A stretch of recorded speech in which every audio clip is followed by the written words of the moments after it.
Kasi, young people listen. Hindi ako nagmamayabang na hindi ako nangopya, ganyan. Kasi gusto ko ipakita sa mga classmate ko, kaya ko makapasa kahit hindi ako mangopya. Naalala ko, ito exam. Dito ako, kumbaga ang gagawin ko, uupo agad ako doon sa harapan.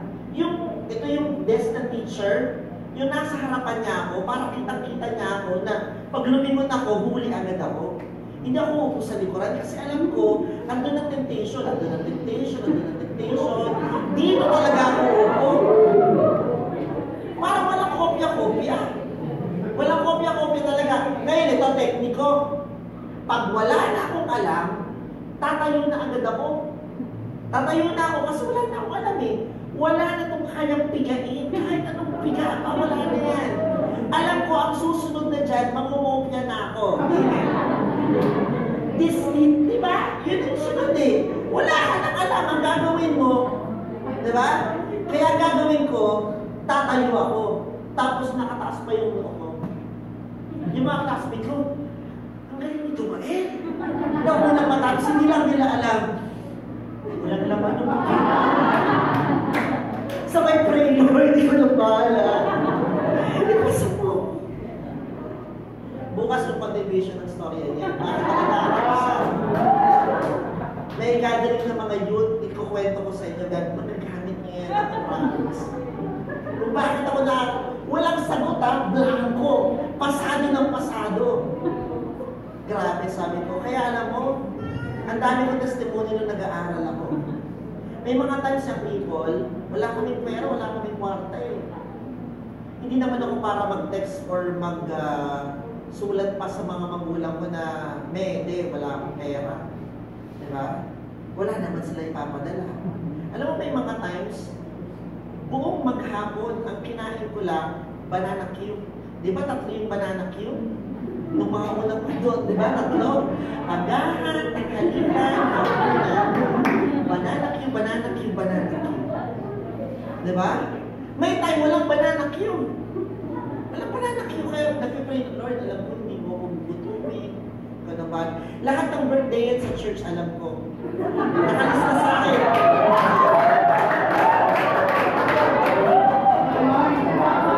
Lahat po ng mga birthday, alam ko po yan. Di ba tapos yung pupunta ako sa church? Uy! Birthday niyo po? Kain na, Darwin. Sabi ko, isa na naman pong kabataan ang nailigtas sa pagpunta.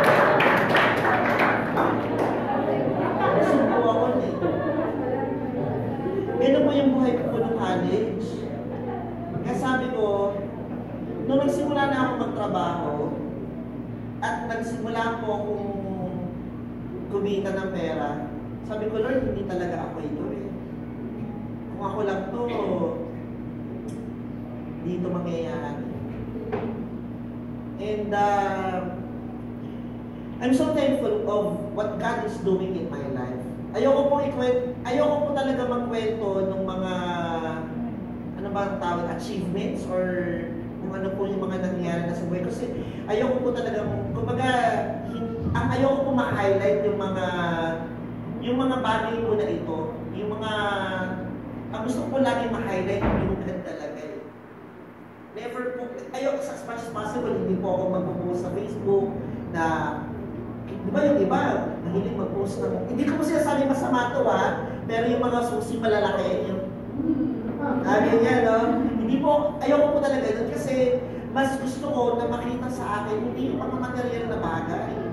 Pero yung, kung paano naging mabuti ang Diyos po sa akin. Naalala ko nung estudyante ako, pag malakas yung ulan, yung pag malakas yung ulan, basang-basa yung paa mo. Kasi pasok yung tubig. Kasi butas-butas yung, yung sapatos mo, di ba? Tapos ang klase mo po maghapon. E di syempre, babad na babad na. Yung puting-puting na yung paa mo kasi babad na sa tubig. Grabe talaga. Kasi ngayon, meron isang beses, ang lakas ng ulan sa Maynila. Nasa loob po ako ng sasakyan, nasa kotse ko po ako. Lakas ng ulan, alam mo yun, kasi talagang naiiyak talaga ako. Kasi naalala ko, Lord, nung malakas ang ulan, Diyos ko, basang-basa po ako. Ngayon, sige, umulan ka pa ng umulan. Lakasan mo pa. Eh, mataas po yung kotse ko. Ay, bahain mo pa. Sabi ko, Lord, napakabuti mo talaga. Amen. Alam nyo, naniniwala po ako sa bawat isa po sa atin. Meron din, kumbaga mayroong binigay ang Lord na assignment sa inyo. Hindi lang po kayo hanggang dyan. Tama po ang sinabi kanina, i-upgrade po natin ang ating mga pananampalataya. Amen. Tama na yung mga hanggang dito lang ako. Huwag na po tayong tumakas. Si Jonah tumakas. Nagpunta pa ng Tarsis, saan siya pupunta? Nineveh. Meron kang Nineveh, meron kang assignment, meron kang leadership opportunity. Amen po ba? Amen. Mga kabataan, meron kayong leadership opportunity. Amen? Mga nanay, meron po kayong leadership opportunity. Amen? Mga tatay, meron po kayong leadership opportunity. Amen? Alam niyo po ba, kapag ang bata nakakilala, unang nakakilala sa pamilya, bigyan ko po kayo ng pag-aaral ha. Pag ang tatay daw, hindi, unahin muna natin yung bata. Pag ang bata, unang nakakilala sa pamilya, siya yung unang na born again, 3% mabuborn again ng buong pamilya. 3% lang po. Pag yung anak yung unang nakakilala. Ngayon, kapag nanay ang unang nakakilala sa pamilya, 17% makakakilala ang buong pamilya. Iba pag tatay ang unang nakakilala. 93% buong pamilya makakakilala sa Panginoon. Kaya matindi ang mga tatay. Iba ang influence ng mga tatay. Amen. Ganyan palang ginawa ng kuya ko. Kwento ko lang sa inyo. Yung kuya ko, una nag-born again po sa amin. Nung nag-born again ng kuya, may ibang nangyayari sa kapatid ko. Kasi naalala ko, yung mga bata, tatlo po kami magkakapatid. Si kuya, ako, tapos yung bunso po namin babae. Meron po kami assignment sa bahay, kung nangyayari pa sa mga bahay, yung pagkada hugas ng plato, di panganay muna, tapos sunod ako, sunod yung bunso. Parang salit-salitan, gano'n ang paghuhugas. Eh, napansin ko yung kuya ko, kumain kami, siya naghugas. Kumain na naman kami, siya na naman naghugas. Kumain na naman kami, gusto ko itong nangyayari. Ligtas ako parati. Naglaba, siya naglalaba. Pag tinutusik ang bilis, may nangyayari sa kapatid ko. Ang bait eh. Ang bait talagang, meron po kaming puno ng santol sa likuran ng bahay po namin. Grabe po maglagas ng ng dahon. Ang kuya ko talagang mahuhulong pa lang, kinukuha na eh. Iba talaga. Ngayon, ito ngayon. Nung time na, yung kuya ko, inimbitahan yung tatay ko. A-attend daw ng church. Eh, alam ko yung mga church na yan. Yung mga born again na yan. Hindi yung mga yun, ayoko ng mga panahon na yun, di ba? Eh, dito kapatid ko, sinabi sa daddy, pwede po ba kayong sumama sa church? Eh, syempre, yung tatay ko, nakita yung kapatid ko, bumait eh. Eh, di pumayag. Nung pumayag yung tatay ko, ang sabi ba naman, Darwin, Kay, bilis kayo, magsa-church tayo. Mame, Mamias, magsa-church. Darwin, mabilis na. Bakit? Magsa-church. Bakit? Punta sa church ang kuya mo. Saan? Doon ka sa church? Wala akong magawa. Siyempre, pag hindi ka sumunod, wala kang bakod, di ba? Mas palo ka pa, di ba? Yung pala yung time na tatawagin pala kami, makakakilala pala kami buong pamilya sa Panginoon. Naalala ko, doon ako nakaupo sa pinakadulo eh. Ako yung pinakamalakas umiyak eh. Siyempre, tinatouch na ako ng Lord eh. Amen? Iba pagtatay ang unang na born again sa pamilya. Amen? Sino naniniwala kailangan natin mas maraming tatay sa binaliw? Amen? Iwin natin ang mga katatayan. Tama? Mahirap pag hindi hindi pahirap pag ang mga tatay hindi na-win sa Lord. Walang ibang gagawin. Mag-iinom, maglalaklak. Di ba? Pareho lang pala yun, di ba? Kasi lang ginagawa minsan eh. Salit na maghanap buhay. Tama po ba? Nalala ko yung tatay ko gano'n, nung hindi pa born again eh. Pero na born again, sabi ko, ayos din pala itong born again ah. Amen. Naayos sa mga bawat pamilya, tama po ba mga tatay? Di ba? Biruin mo mga tatay, hindi na nagsasabong. Hindi na nagsusugal.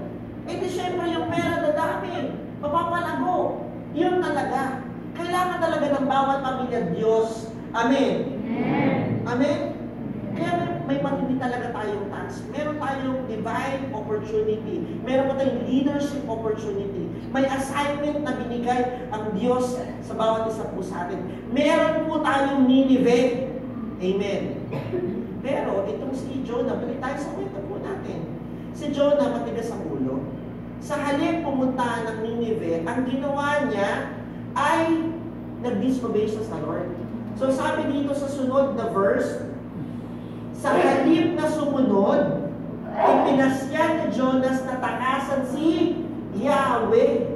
Yun ang sunod na nangyari, tumakas si Jonah. Alam niyo po ba, mayroong cost of disobedience? Dahil sa disobedience, meron po itong cost. Ang matindi kay Jonah, ito matindi.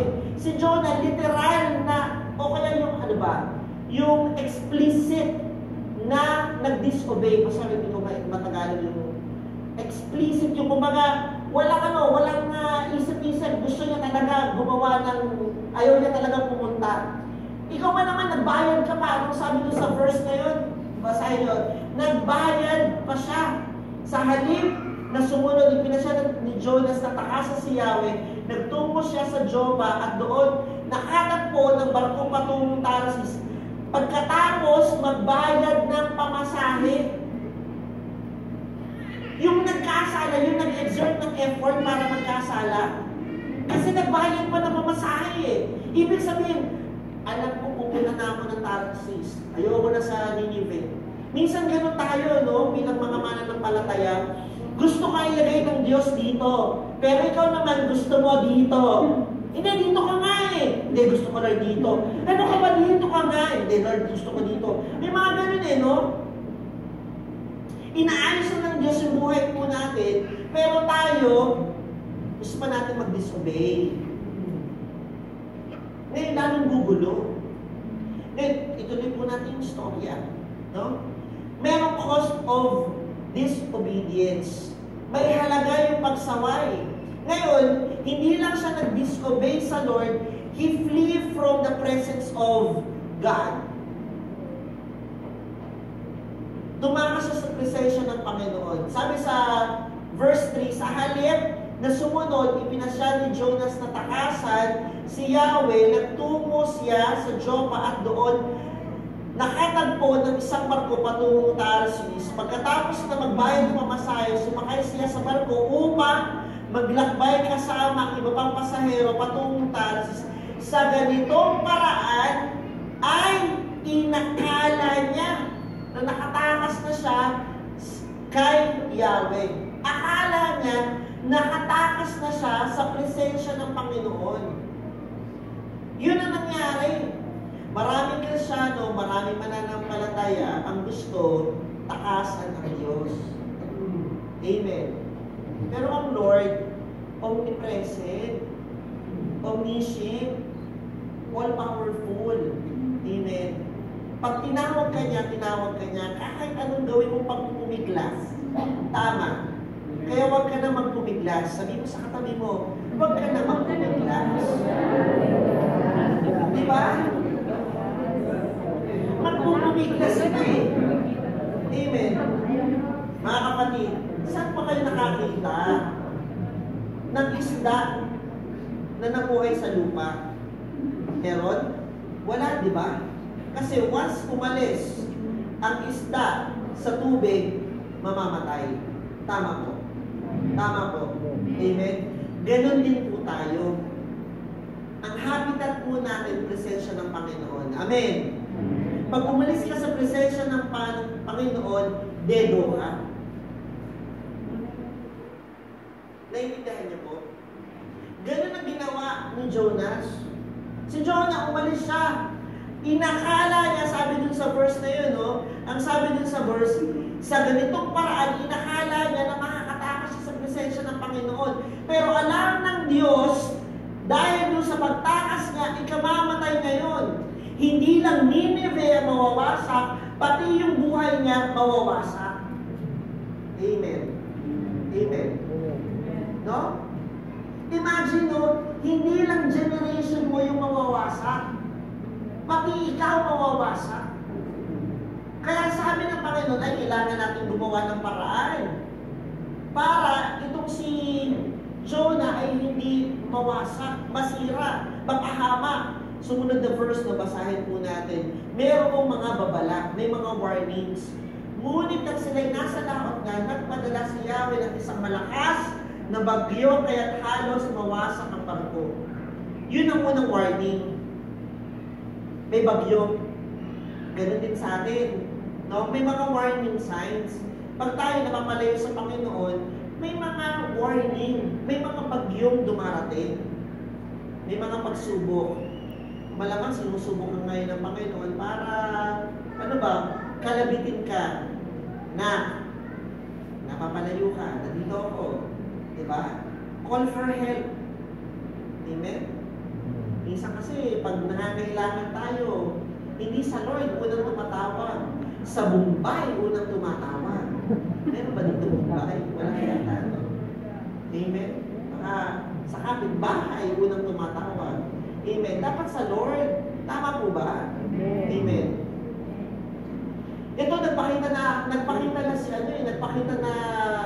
ng mga warning signs. May bagyo. Kaya minsan, magpapasalamat po kayo kapag kayo po ay may mga pinagdadaanan sa buhay. Nais lamang po paalalahanan kayo ng Panginoon na nandito ako, present ako, anak, present ako. Ako may gawa niyan. Ako nag-alaw niyan. Inalaw ko yan na mangyari para gisingin ka kasi mababasa natin sa sumunod na verse, si Jonah natutulog. Sabi ninyo, no? Si Jonah, sabi dito sa verse 5, dahil dito lahat isa natakot ng mga tripulante, kaya silang lahat ay humingi ng tulong sa kanilang Diyos. Pagkatapos, inimulong nila sa dagat ang mga kargamento para gumaan na sasakyan. Samantala, si Jonas, mahimbing na natutulog sa isang sulok sa ibabang palapag ng barko, natutulog. Imposible talaga. Habang ang lahat nagpapanik na, siya tulog. Imposible, di ba? Nagtutulog-tulugan. Amen. Minsan ganun tayo, no? Nagtutulog-tulugan. Amen. Sinabi na siguro ng Panginoon, O Darwin, puntahan mo na yan, tulungan mo na yan. Lord, hindi kita narinig. Diba?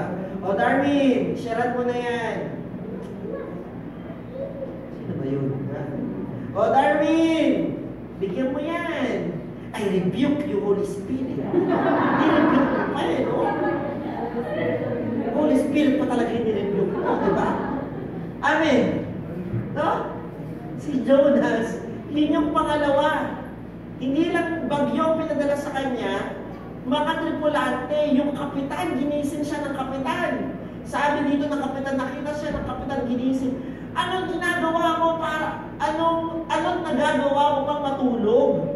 Bumangon ka at manalangin sa iyong Diyos, baka sakaling kaawaan niya tayo at iligtas. Amen. So may mga pinapadala ang Diyos sa atin.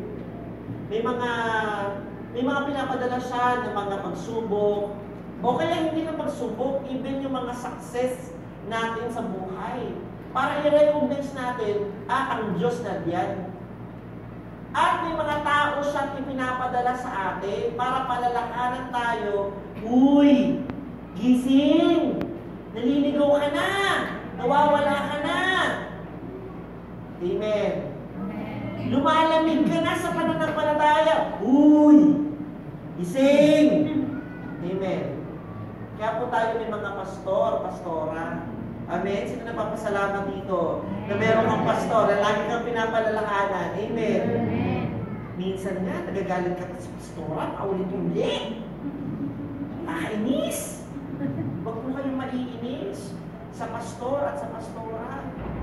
Yan po ay ginagawa lamang po nila ang kanilang tungkulin. Kasi kapag hindi ka ginising, mapapahama ka. Amen. Sino dito yung mahal na mahal mo yung sa group leader mo? Na po na pinapalalahanan ka parati. Diba? Itinutuwid ka. Amen po ba? No? Pag hindi po tayo nakinig, masisira talaga yung buhay po natin. Kaya buti mayroong mga inassign ng Lord sa atin ng mga tao para i-correct po tayo. Nandiyan po yung ating mga nanay, nandiyan po yung mga tatay po natin na nagpapaalaala sa atin. Anak, ito gawin mo, mag-aral ka mabuti, huwag ka muna mag-boyfriend, gawin mo na girlfriend. Alam mo yun, hindi yung sinasabi ng mga magulang just for nothing. Sinasabi yan kasi alam nila pag ito ay hindi mo ginawa, mapapahamak ka talaga. Sino na mapasalamat dito na mayroong mga taong continuously nagre-remind sa'yo ng mga bagay na dapat mong gawin? Amen? Amen po ba? So, pero ano nangyari? Ano nangyari? Yung pagsaway ni Jonah, nagkaroon ng malaking epekto. Una, doon sa sinasakyan nila, sila ay binagyo. Amen? Binagyo sila, lahat nagpanik. Itinapon na yung mga gamit para gumaan yung barko. At sinabi ng mga tripulante, yung mga tripulante nag-pray sa kanya-kanyang Diyos. Nag-pray siguro sila sa kung sinong God na to, iba-iba. Ngayon, sabi nila, may isa na tayo na ganda yung natatawag. Jonah, sino yung God mo? Sabi ni Jonah, ang Diyos ko ang lumikha ng langit at lupa. Di siyang gumawa nito. Mag-pray ka na sa Diyos mo para mag-stop na itong lahat, huminto na itong lahat. Amen? So alam nyo, yung minsan yung kapasawayan natin, no? Yung pa pala yung nagkukos para yung ibang tao makakilala sa Panginoon. No? Kakaiba talaga, no? Yung pagiging pasaway ni Jonah, yung pa yung naging dahilan para yung mga ibang tao makakilala. Diba? Nanampalataya sila doon sa Diyos kasi pagkatapos na itapon siya sa dagat, actually nag-pray pa yung mga tripulante. Nag-pray pa sila kay Yahweh, Lord, patawarin niyo po kami ha. Itatapon na po namin si Jonah. Siya po yung pinakapasaway dito. Huwag niyo po kami parusahan. No? Tinapon, sinut na nila si Jonah sa dagat. Pagka-shoot sa dagat, nawala ang bagyo. Nabasa po natin, pagkatapos po doon, sila po ay nag-worship sa Lord. Amen. Kaya, tingnan mo yung katabi mo, kahit pasaway yan, gagamitin ng Lord yan. Amen. Amen. Sino nag-bless sa katabi? Bless mo kayo sa katabi. Gagamitin ng Lord yan. Diba? Yun ang nangyari doon sa buhay ni Jonah. Si Jonah, pasaway. Patakas niya ng ginamit ng Lord yun. Yung mga, alam niyo po, kanino po ba sa akin? Hindi naman po talaga tayo perfecto. Wala naman perfect di ba? Pero dun sa mga limitations po natin, doon talaga nagpapakita ng glory ang God. God's grace is so abounding that He could use even the most miserable person for someone to get to know Christ. Amen? Para ibang tao makakilala sa Panginoon. Yun ang nangyari sa buhay ni Jonah. At last point po natin. So si Jonah natapon na sa dagat, ang Lord mabuti, mapagmahal. Hindi niya hinayaan si Jonah masira, mawasak. Ang ginawa niya, nagpadala siya ng isang malaking isda para kainin. At doon sa loob ng isda, doon nag-repent si Jonah. Doon niya na-realize, Lord, mali yung mga ginawa ko. Babalik na po ako sa plan niyo po.